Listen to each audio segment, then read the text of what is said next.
My fiancée secretly tried to evict my parents from my old house to move in her sister, claiming she was the new owner. I broke off the engagement and cut her off. I always cherished the old house where I grew up, small, a bit worn, but full of memories. I inherited it from my grandparents. My parents lived there comfortably, and I never intended to sell it. Even after I moved out and got engaged, I told my fiancée it was off limits. She seemed indifferent, as if the old place wasn't worth her time. But clearly, she had other plans simmering in the background, waiting for a chance to surface. One Monday afternoon, I got a frantic call from my father. "Son, something strange is happening. A lawyer emailed us an eviction notice on your fiancée's behalf." I nearly dropped my phone. My fiancée? Why would she involve an attorney to evict my parents from my own property? My father forwarded me the documents. They stated my fiancée was the new owner and demanded my parents vacate within 30 days. My name was nowhere on that form. It was as if she'd decided unilaterally that the house belonged to her. Shaken, I tried calling her immediately. She didn't pick up. I texted. No response. Confusion mingled with a rising anger that made my stomach churn. That evening, when she finally came home, I confronted her. "What is this about an eviction notice for my parents?" She stared at me, momentarily speechless. Then she recovered, trying to appear casual. "Oh, I was going to talk to you about it. My sister needs a place to stay, somewhere big enough for her and her kids. I figured your parents could find an apartment, and we could let my sister move in instead." I felt my hands shake. "Are you kidding? That house is still in my name.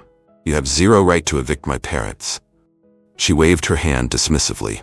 "We're engaged. We'll be married soon. That means I'll have a say in your properties. Why can't your parents just live somewhere else?" The entitlement took my breath away. She was acting like I'd signed the deed to her. And her calm assumption that my parents' comfort meant nothing to me infuriated me. I demanded she rescind the notice. She shrugged. "Look, I'm just trying to be practical. My sister's house sold unexpectedly. She's in a pinch, and we have an extra property. Your parents can downsize easily." My rage flared. "Downsize? They've been there for decades. You can't toss them aside like old furniture." Her voice turned chilly. "Why are you being so dramatic? I'm your future wife, and I want my family cared for. If your parents can't handle a move, that's their problem." She then admitted she'd already worked something out with a lawyer friend, forging documents to claim partial ownership, banking on the assumption that once married, she'd have rights. She seemed convinced I'd just roll with her scheme. My mind reeled at the betrayal. "So you tried to evict my parents behind my back to house your sister? Without telling me?" She didn't even blink. "Yes, because I knew you'd overreact, and my sister's situation is urgent. Don't blow this out of proportion." I stared at her, stunned that she could be so arrogant. It was my name on that deed, and she was orchestrating an entire eviction process like it was a small favor. Right then, I sensed the enormous rift between us, a glimpse of how controlling she could be. My fiancée must have thought I'd cave, like always. She had a habit of pushing her luck, demanding lavish gifts, booking surprise trips on my dime, expecting me to cover her relatives' emergencies. But this was different. This was my parents' home, and she'd launched a secret plan to boot them out. Furious, I told her I'd have my attorney look into these so-called documents. Her reaction was a dismissive snort, as if I was being childish. "Go ahead," she said. "You'll see that once we marry, the house is effectively ours, not just yours." I reminded her we weren't married yet, and that even after a wedding, property law doesn't automatically sign over a pre-owned house to a spouse. She rolled her eyes, probably never expecting me to push back this hard. I spent the next day consulting a lawyer friend. He was aghast at her nerve. He confirmed the house was mine alone, my name on the deed, purchased long before the engagement. He said her so-called eviction papers had no legal basis. They were likely just intimidation, hoping my parents would flee in confusion. Worse yet, she tried forging her ownership claims. The lawyer said this could be considered attempted fraud if she proceeded in court. I immediately told my parents to ignore any eviction notices, to stay put. They were relieved. They'd been anxious and hurt, unable to fathom why my fiancée had turned so hostile. My father kept asking, "Are you sure you want to marry someone who'd do this to us?" I had no reassuring answer. The more I thought about it, the more I realized her sense of entitlement was beyond repair. That evening, I confronted her again. I laid out the facts. My lawyer says you have no leg to stand on. If you push this, you risk legal trouble. She shrugged, unrepentant. Why make this a big deal? Just do what's best for my sister. Your parents can find somewhere else, or you can rent them an apartment, right? My jaw clenched. The audacity was staggering. She truly believed my parents were disposable. No, that's not happening. Why do you care more about your sister's convenience than my parents' well-being? She retorted, because my sister's family is expanding, she needs space. Your parents are just old. They don't need that big place. Her cold words ignited anger in my chest. That's their home. Age or size is irrelevant. You're crossing a line. I won't let you treat them like obstacles. She scoffed. Fine, let's see if you feel the same after we're married. She clearly assumed I'd ultimately fold. I glared at her, realizing all at once this wasn't just a spat. This was a fundamental clash of values. She'd do anything to serve her own family's interest, even if it meant displacing mine. Disgust roiled in my gut. Maybe we shouldn't be getting married at all, I muttered. She froze. What did you say? I met her gaze, heart pounding. I'm calling off the engagement. Her eyes widened in shock, and then fury. You wouldn't dare. You'll lose me. She tried flipping the script, painting herself as a victim. I can't believe you'd abandon me over a misunderstanding, she wailed.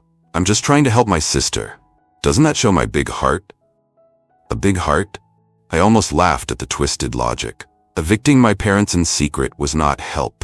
I told her so, voice trembling with anger. A big heart? More like a big ego. You think you can just reorder my life to suit your sister's needs? Realizing I was dead serious, she switched tactics, pleading with me. We don't have to go through with the eviction. Let's just talk this out. But the damage was done. I saw how she was willing to lie, manipulate, and steamroll my parents to get what she wanted. That was a massive betrayal. Talk it out? I repeated. After you tried to remove my parents from their home behind my back? She tried tears. I made a mistake. I thought you'd understand once I explained. My jaw set. A mistake is forgetting to lock the door, not forging legal documents to evict family. Her tears turned to frustration. Fine, be stubborn. You'll regret losing me over some worthless old house. My blood boiled. Worthless? That house is my childhood home, and it's where my parents still live. They built their life there. You think it's worthless? Then we're definitely done. After a tense pause, I repeated firmly, the engagement is off. I'm calling my parents, telling them everything is safe, and you're out of the picture. She choked back a sob, then stormed off to the bedroom, slamming the door. I grabbed my keys, stepping outside into the cool night air to clear my head. My phone buzzed repeatedly, her texts flipping between apologies and insults. She threatened to smear me to her family, to claim I led her on financially. I was done being intimidated. The next day, I packed her belongings from my place into boxes. When she returned, I pointed to them near the door. Take these. Leave my keys. She glowered, tears streaking her face, but complied.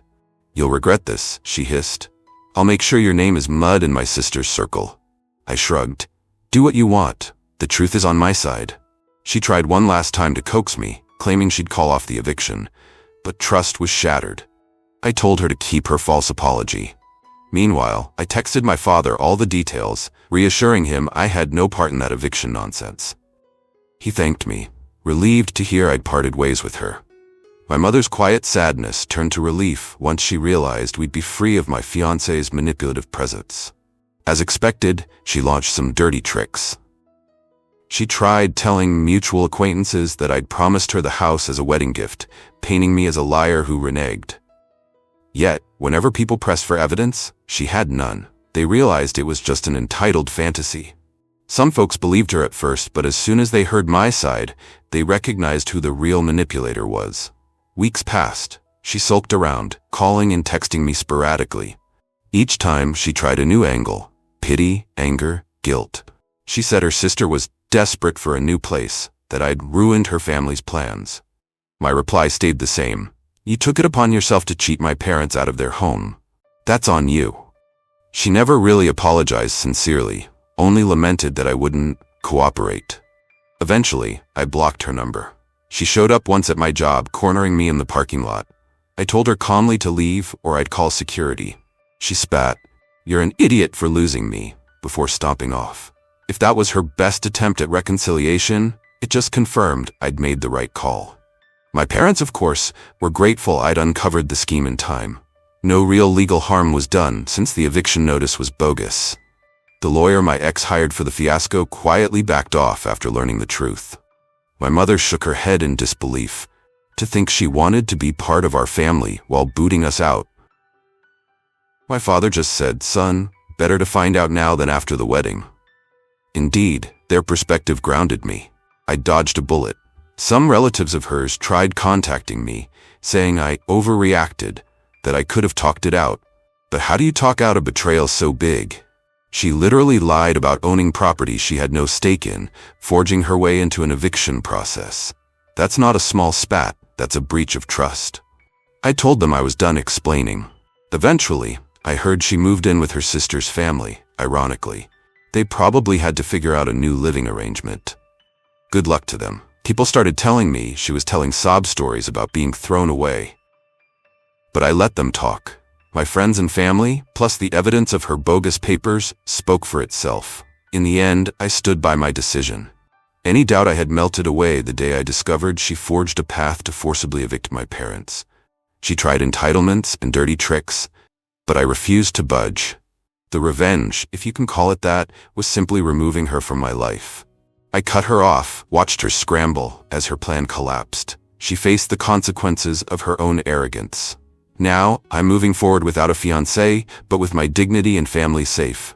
My parents remain in the old house, as they should, unafraid of sham eviction notices. And me, I'm more cautious about who I let into my life. The heartbreak stings, but the relief of escaping that manipulative mess outweighs it.